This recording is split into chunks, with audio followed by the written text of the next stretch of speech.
Hello everyone, मैं वर्तिका स्वागत करती हूँ अपने चैनल पे। आई होप आप सब अच्छे होंगे।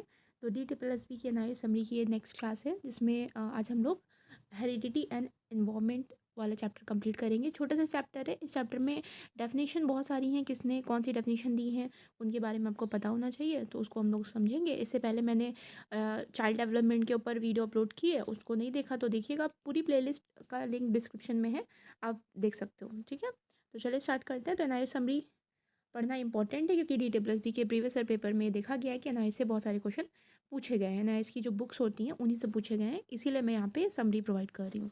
तो यहाँ पे हेरिडिटी एंड इन्वायरमेंट, और जो इस चैनल पे नए हैं तो सब्सक्राइब कर लीजिएगा, लाइक कर दीजिएगा वीडियो, और अच्छी लगेगी वीडियो तो कमेंट भी कर दीजिएगा। तो हेरिडिटी आनुवंशिकता क्या होती है? जो भी हम अपने पेरेंट्स से या पूर्वजों से जो आगे ऑफ स्प्रिंग में जाते हैं गुण, उन्हीं को ही आनुवंशिकता बोला जाता है। तो जाइगोट जो मेल जर्म सेल और फीमेल जर्म सेल फर्टिलाइज होते हैं, तो फर्टिलाइजेशन के बाद फर्टिलाइज जो एग होता है उसी को जाइगोट बोलते हैं। इसमें 46 क्रोमोसोम होते हैं, यानी कि गुणसूत्र होते हैं, जिसमें से 23 फीमेल से आते हैं और 23 मेल से आते हैं। हर क्रोमोसोम पे कुछ जीन्स होते हैं। तो कितने जीन्स होते हैं? हर जीन एक कैरेक्टरिस्टिक को दिखाता है, तो हर क्रोमोसोम में 40 से 100 जीन्स होते हैं। ठीक है, अब यहाँ पे कुछ डेफिनेशन दे रखी है हेरिडिटी से रिलेटेड, उनको देख लेते हैं। पीटरसन ने कहा था कि अपने अभिभावकों के पैतृक भंडार से क्या प्राप्त हो, क्या प्राप्त होगा सेंस मतलब जो प्राप्त होता है उसे ही आनुवंशिकता कहा जाता है, यानी कि हेरिडिटी कहा जाता है। तो heredity is something what gets from a ancestor stock through his parents. ये इंग्लिश में डेफिनेशन है, और हिंदी में आप यहाँ से इसको याद रख सकते हैं कि पैतृक भंडार वाला जो आएगा वो पीटरसन ने कहा था। इसको इंग्लिश में कहेंगे एंसेस्टर्स स्टॉक। ठीक है, अब आता है डगलस एंड हॉलैंड ने क्या कहा है। तो डगलस एंड हॉलैंड ने कहा है, अभिभावकों या पूर्वजों से शारीरिक चारित्रिक कार्यों या क्षमताओं की संपूर्ण संरचनाएं होती हैं, उन्हें हेरिडिटी कहा जाता है। यानी कि heredity consist of all the structure, सारे स्ट्रक्चर्स, संरचनाएं मतलब ऑल स्ट्रक्चर्स, फिजिकल कैरेक्टरिस्टिक्स या कैपेसिटी ड्राइव फ्रॉम, जो कैपेसिटी आती किससे? अपने अभिभावकों से या पूर्वजों से, उसे ही हम कहते हैं हेरिडिटी, आनुवंशिकता। ठीक है, तो यहाँ पे ये वर्ड याद रख सकते हैं, संपूर्ण संरचना यानी कि स्ट्रक्चर वाला, या फिर फिजिकल कैरेक्टरिस्टिक्स या फिर कैपेसिटी वगैरह, ये वर्ड यूज़ कर सकते हो आप कि इन्होंने ये डेफिनेशन दी है।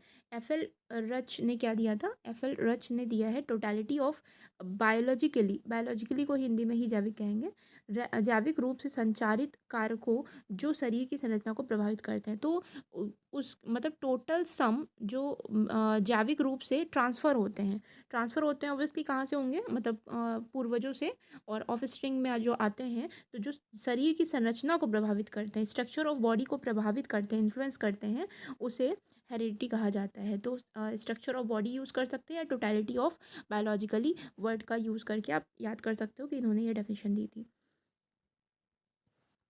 अब हम देखते हैं इन्वायरमेंट के बारे में, क्योंकि हम जानते हैं सीटेट के टाइम पे भी आपने ऐसे क्वेश्चन देखे होंगे कि जो डेवलपमेंट होता है वो डेवलपमेंट क्या होता है? हेरिडिटी एंड इन्वायरमेंट का प्रोडक्ट होता है। तो केवल किसी बच्चे का डेवलपमेंट हेरिडिटी पे ही निर्भर नहीं करता, इन्वायरमेंट भी अफेक्ट करता है, तो दोनों का समेशन होता है। ठीक है, तो यहाँ पे हम जानेंगे इन्वायरमेंट के बारे में। इन्वायरमेंट में एनेक्स एनएस टैक्सी ने एक डेफिनेशन दी है, environment is everything that affect the individual except the gene. Environment वो सब कुछ है जो किसी इंडिविजुअल को, किसी व्यक्ति को अफेक्ट करता है, प्रभाव देता है, उसके जीन्स को छोड़ करके, उसके जो जीन्स होते हैं उनको छोड़ करके सब कुछ अफेक्ट करता है इन्वायरमेंट। तो ये एनएस टैक्सी ने कहा था। गिलबर्ट, ये डेफिनेशन बहुत इंपॉर्टेंट है, याद रखिएगा। गिलबर्ट ने कहा था, environment is anything immediately surrounding an object and exerting a direct influence on it. तो यहाँ से आप एक्सेप्ट वर्ड यूज़ कर सकते हैं कि एक्सेप्ट द जीन्स वाला आएगा तो एनएस टैक्सी होगा। यहाँ पे आप डायरेक्ट इन्फ्लुएंस ऑन इट वाला यूज़ कर सकते हो। अदरवाइज इसकी हिंदी है कि environment is anything immediately surrounding an object. Environment कोई ऐसी चीज़ है जो आपके तात्कालिक रूप से आपके आसपास होती है और एग्जिस्ट करती है, एग्जर्टिंग अ डायरेक्ट इन्फ्लुएंस, और सीधा सीधा आपके ऊपर प्रभाव डालती है। ठीक है, तो ये गिलबर्ट की डेफिनेशन है। और नेक्स्ट डेफिनेशन है डगलस एंड हॉलैंड की। तो इन्होंने कहा है कि बाह्य शक्तियों का समुच्चय, ये जो इन्वायरमेंट होता है वो बाह्य शक्तियों का एक सेट होता है, समुच्चय होता है, जो life, nature, behaviour, growth, development सबको प्रभावित करता है। तो ये सारे वर्ड का यूज़ किया है इन्होंने अपनी डेफिनेशन में। ये कौन है? डगलस एंड हॉलैंड है। अब जानते हैं थॉर्नडाइक के बारे में। थॉर्नडाइक, न्यूलैंड, फ्रीमैन और डेविड विनफील्ड, ये जो चारों हैं, इन्होंने ट्विन्स पे, जो जुड़वा हैं, उन पे अध्ययन किया था। अब जुड़वा पे अध्ययन करने का भी रीज़न, इसकी भी एक स्टोरी बताई गई थी कि अगर जुड़वा हैं तो उनमें क्या होता है, उनमें मान लीजिए जो हेरिडिटी का फैक्टर होता है वो ऑलमोस्ट सेम होता है। तो फिर हम कैसे पता लगाएंगे कि इन्वायरमेंट का भी प्रभाव पड़ता है? तो जब वो है, उनके जीन्स वगैरह ऑलमोस्ट सेम है, तो ऑब्वियसली उनको अलग अलग वातावरण में रखा गया। एक को एक अच्छे वातावरण में रखा गया, एक अच्छी जगह पे रखा गया, अच्छा इन्वायरमेंट दिया गया, एक को नहीं दिया गया, तो उनका डेवलपमेंट अलग अलग हुआ। इससे इसीलिए इन्होंने ये प्रॉपर अध्ययन किया था ट्विन्स पे। अब निष्कर्ष क्या निकला कि heredity is important for individual differences के लिए हेरिडिटी इम्पॉर्टेंट होती है। ये इन्होंने कंक्लूजन निकाला था अपने अध्ययन के बाद। जुड़वा भी दो टाइप के होते हैं, आपका आइडेंटिकल और फ्रैटर्नल। ठीक है, आइडेंटिकल मतलब समरूप और फ्रैटर्नल मतलब भात्र सुलभ। इसमें होता क्या है, आइडेंटिकल मतलब वो एक जैसे दिखते हैं, तो एक ओवम से जो विकसित होते हैं, एक ओवम से जो विकसित होते हैं उसको आइडेंटिकल बोलते हैं। फ्रैटर्नल जो सेपरेट ओवम से विकसित अंडाणु से विकसित होते हैं, उन्हें फ्रैटर्नल बोलते हैं। अच्छा, आइडेंटिकल में क्या होता है, तो भाई भाई होगा, दोनों ही मेल होंगे, या तो दोनों ही फीमेल होते हैं। ठीक है, लेकिन फ्रैटर्नल में क्या होता है, अपोजिट जेंडर के होते हैं, मेल फीमेल। ठीक है, तो इस टाइप में ये जुड़वा का कॉन्सेप्ट यहाँ पे बताया गया था। अब डेविड विनफील्ड, जो अभी हमने नाम पढ़ा था, थॉर्नडाइक, फ्रीमैन और डेविड विनफील्ड, वही डेविड विनफील्ड ने जुड़वा पर जब स्टडी की तो उन्होंने कुछ एक टेबल दी थी। वो टेबल क्या है कि जो आईक्यू और उनके बीच में अंतर संबंध होता है उसका कोफिशिएंट दिया था, कि जो दो समरूप हैं उनके आईक्यू में जो रिलेशन होता है उसका क्या कोफिशिएंट है। जैसे समरूप में दोनों के ऑलमोस्ट सेम होते हैं या दोनों सेम जेंडर के होते हैं, तो उनमें आईक्यू का जो कोफिशिएंट है वो 0.90 था। भाद्र सुलभ में 0.70 था। सिबलिंग्स जो होते हैं, सिबलिंग्स तो आगे पीछे आते हैं, तो वो आपका 0.50 है। अभिभावक और बच्चों में जो कोफिशिएंट था वो 0.31 था। और असंबद्ध बच्चे, यानी कि जो आपस में रिलेशन ही नहीं है उनका, उनके अंदर जो आईक्यू का कोफिशिएंट था, वो अंतर संबंध था, वो 0.30 था। तो ये यहाँ पे डेटा दे रखा है, तो आप यहाँ से देख सकते हैं कि समरूप में सबसे ज़्यादा होता है रिलेशन आईक्यू से। आईक्यू का कोफिशिएंट सबसे ज़्यादा यहाँ पे समरूप में है। अब रॉस ने जो सबसे इम्पोर्टेंट फॉर्मूला है, रॉस ने दिया था कि heredity into evolution into time is equal to development level.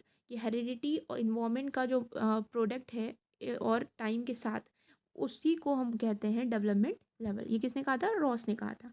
Landis ने कहा है कि हेरिडिटी विकसित होने की क्षमता है, लेकिन इन्वायरमेंट क्षमताओं को विकसित करने के अवसर है। अब यहाँ पे जो आपको डेफिनेशन मिलेगी वो दोनों से रिलेटेड मिलेगी, हेरिडिटी और इन्वायरमेंट दोनों से रिलेटेड मिलेगी। तो इन्होंने कहा कि हेरिडिटी अगर विकसित होने की क्षमता है, कैपेसिटी है अगर डेवलप होने की, तो ये उसके अवसर प्रदान करता है। इन्वायरमेंट वो अवसर देता है ताकि आप अपनी क्षमताओं को और विकसित कर सको। वुडवर्थ, बहुत इंपॉर्टेंट डेफिनेशन है। वुडवर्थ ने कहा था कि वृद्धि और विकास में दोनों समान रूप से ज़रूरी हैं। ठीक है, both heredity and environment are important for growth and development. MacIver and Page ने क्या कहा था कि every phenomena of life is product of heredity environment, each is necessary to result as the other, neither can ever be eliminated nor isolated. यानी कि हर phenomena, जो life का हर एक फेनोमेना होता है, उसके लिए, हर एक प्रक्रिया जो लाइफ में होती है उसके लिए हेरिडिटी एनवायरमेंट का गुणन ही होता है, मतलब वो प्रोडक्ट ही होता है हेरिडिटी और एनवायरमेंट का। और दोनों ही ज़रूरी हैं दूसरे के लिए, एक दूसरे के लिए दोनों ही बहुत ज़रूरी हैं। एक को neither can ever be eliminated, ऐसा भी नहीं है कि एक को निकाला जा सकता है और ना ही उनको पृथक किया जा सकता है, तो दोनों सेम टाइम पे ज़रूरी हो जाते हैं। किसकी डेफिनेशन है? मैक्लेयर एंड पेज की है। मैंने लिखा भी लास्ट वाली की हिंदी, कि ना निकाला जा सकता है ना पृथक किया जा सकता है। अब यहाँ पे ये टॉपिक होता है कंप्लीट, और मिलते हैं कल अगले टॉपिक के साथ। सो अच्छी लगी वीडियो तो कमेंट कर दीजिएगा, और पहले वाली वीडियोस नहीं देखी तो देख लीजिएगा, और शेयर कर देंगे तो मुझे अच्छा लगेगा। So thank you for watching my videos.